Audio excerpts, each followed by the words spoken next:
SMM latest activities and the security situation in Ukraine. Michael Bociurkiw, OSCE Special Monitoring Mission to Ukraine, spokesman. Good afternoon, friends. I know all of you are I'm familiar with phrase probably to you by now, and we have our beautiful banner behind us. So you'll see also at the bottom we have our website address, our Twitter page, and our Facebook page. I'll do a tiny bit in Ukrainian, then I'll switch on to English. I would like to start from the information that on the 26th of November, our petrol got under the shelling from grenade launcher and Zenith system. We're sorry that our monitors got under shelling again. Fortunately, no one suffered and our vehicle was not damaged. It's worth mentioning that we have not changed our security measures, but the special monitoring mission of OSCE is the civilian mission, not armed, and we request, we demand the security measures. I would like to inform that our office called upon all the parties to investigate on this incident and to do everything not to have them repeated. The monitors are to be guaranteed security and freedom of movement. Without that, they cannot execute their mandate. The Bociurkiw and the Ambassador Pakanov, our mission, emphasized the importance of the observing the ceasefire regime and Minsk agreements. The situation in Ukraine has taken many lives. The time has come to find ways of resolving the problem of violence and achieving peaceful and political decision. You're familiar, but I just wanted to go over the incident we had a couple of days ago, and it was expressed, deep concern expressed by the OSCE chairperson in office and Swiss Foreign Minister Didier Burkhardt, that on the 26th of November, monitors of the OSCE Special Monitoring Mission to Ukraine, which is staffed by over 40 OSCE participating states, were fired at with RPGs, rocket-propelled grenades, and multiple anti-aircraft rounds when traveling between two Ukrainian military checkpoints around 50 kilometers northeast of Donetsk. Now, luckily, there were no injuries or damage sustained in the attack, and the monitors, our colleagues, safely returned to their base. At two previous occasions earlier this month, gunshots had been fired in the direction of OSCE SMM vehicles. And we reported this on the 18th of November and 19th of November in our daily reports and spot reports. Burkhalter has called, as our head of mission, Ambassador Apakan, has called on all sides to investigate the incidents and to do their utmost to prevent a repetition. Said Mr. Burkhalter that security and freedom of movement for the monitors must be guaranteed. Without it, it is impossible for the monitors to carry out their mandate to observe and report objectively or to facilitate dialogue among all parties to the crisis. Burkhalter has also stressed, as Ambassador Apakan has, the importance of full respect of the ceasefire regime and the Minsk agreements of September. Said Burkhalter, the situation in Ukraine has already claimed far too many lives.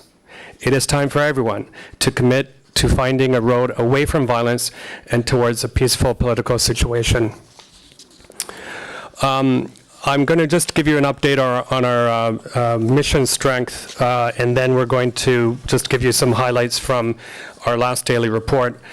At the moment, we have 322 international monitors working in 10 cities throughout Ukraine, in addition to some patrol bases.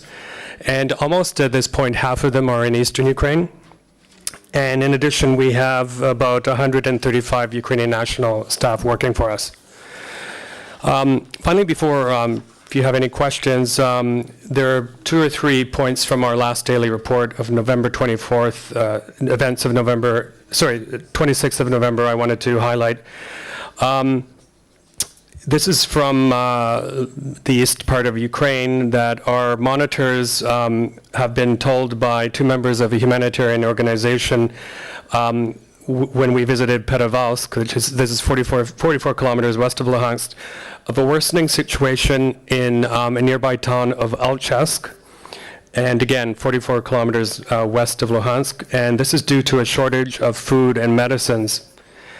And there's also reports that were brought to our monitors' attention that irregular armed groups who control that specific area are confiscating humanitarian aid directed to Alchesk.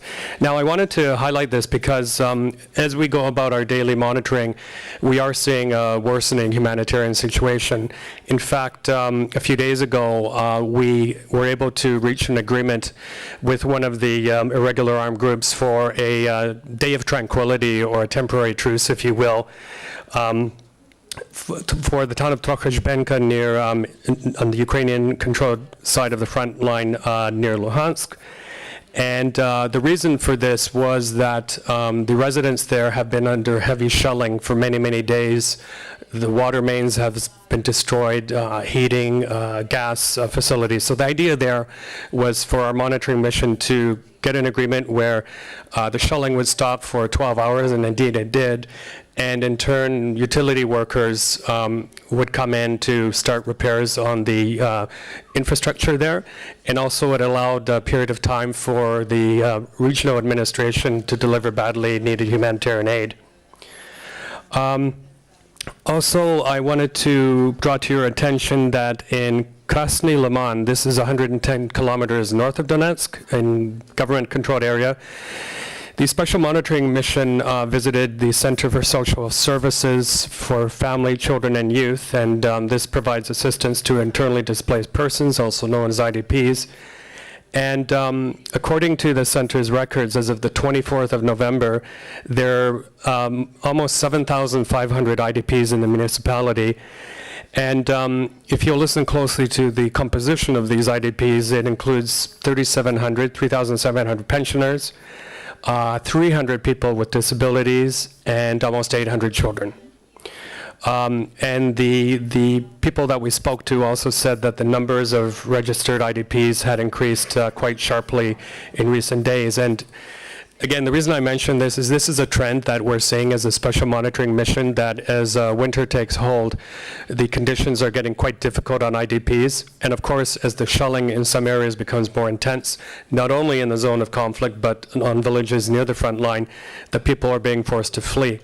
So we recognize our role as a kind of early warning system, where it's important for not only the government of Ukraine, which is doing whatever it can, but also the international community to be aware of this worsening situation, because among these IDPs are a lot of vulnerable people, as I mentioned, the elderly, women and children. And I know, for example, our partners in the UN system, UNICEF and others, is looking at these matters and doing assessments. Finally, also on the 26th of November, on our way to the JCCC office in Shkatask, this is 56 kilometers east of Donetsk city, our monitors observed a convoy of 10 unmarked camouflage trucks, and these were a mixture of the makes of Ural and Kamaz, in the vicinity of Kharzysk, that's Khartzysk, on Highway H21, moving westwards in the direction of the next city.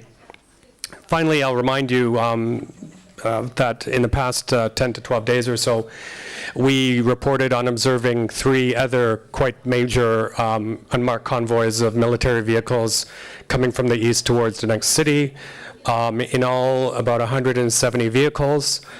Again, unmarked, meaning no license plates, no insignia, either on the vehicles or on the people inside. And many of the vehicles were carrying heavy artillery, 120 millimeter howitzer artillery, as well as multiple rocket launch systems.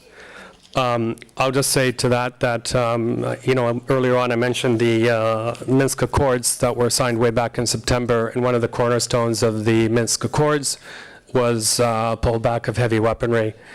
So one would expect by now that we would have seen that pullback of weaponry, and we're in a position to report that we're also seeing these new unmarked convoys coming towards Donetsk and places like that. Again, I'll preempt the question, but because it'll probably come up, we're often asked is why don't we say where these convoys come from or who they belong to. We are in a position where we can report as much as we can. We report exactly what we see, and it is up to others to draw conclusions or to take whatever action they feel necessary. But we're very, very careful in our monitoring, and you'll notice that when you read our daily reports or our weekly reports, we're always sourcing where we heard things, whether it's from interlocutors, whether it's from agencies helping IDPs and others. So at that, I'll open the floor if there are any questions. Thank you so much, Michael. We have a question from here at the Wall Street Journal.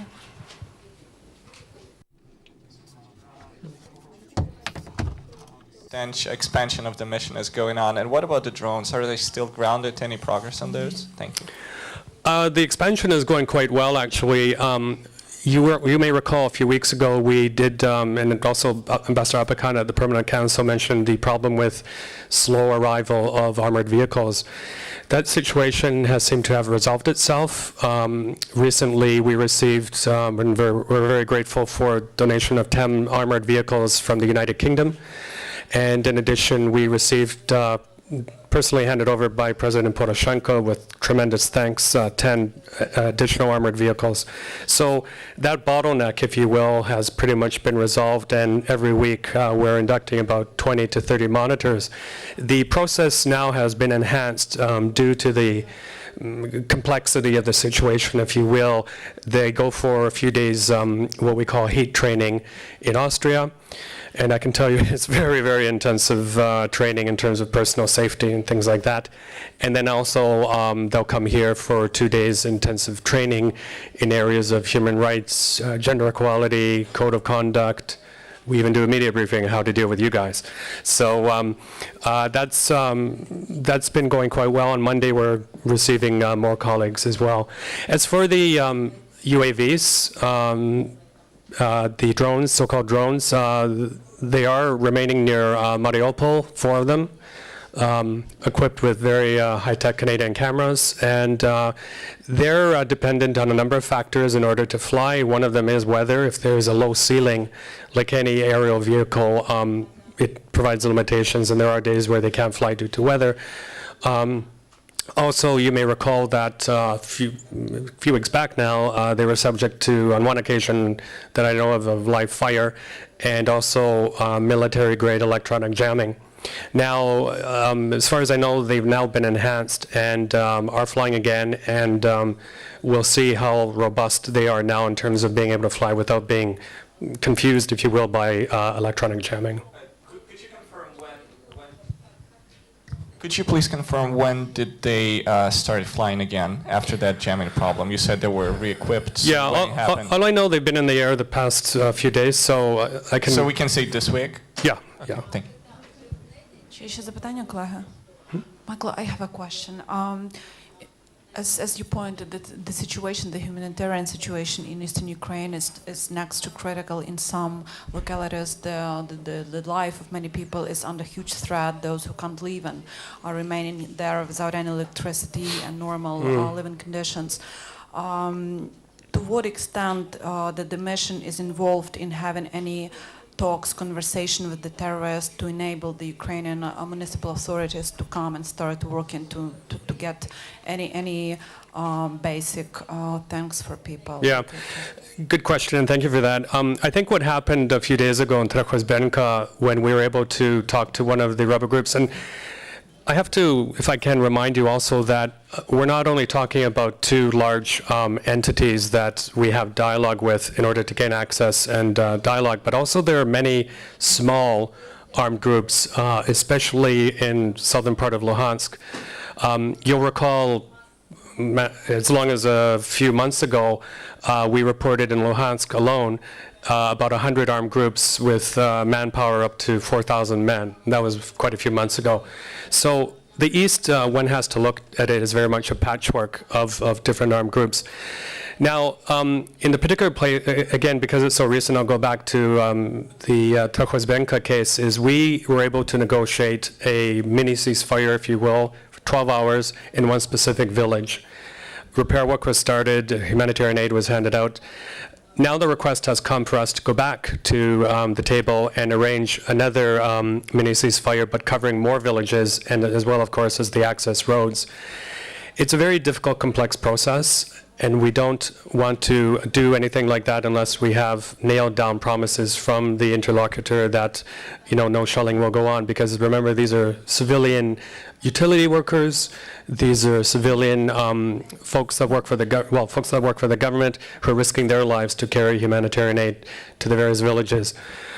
I hate to say it, but I suspect that in the coming days and weeks we'll be asked more to help facilitate access.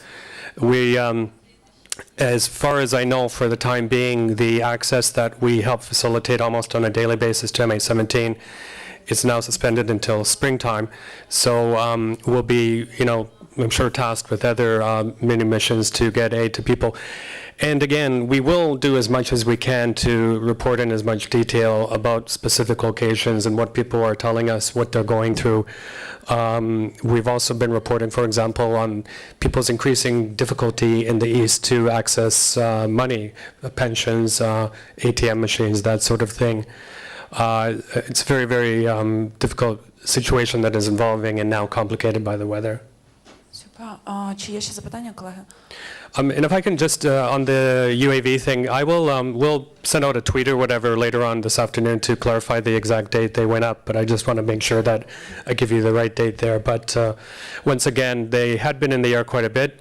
They did spend a bit of time on the ground to get retrofitted, if you will, and as far as I know, they're up again, but we'll double check that for you, get back to you.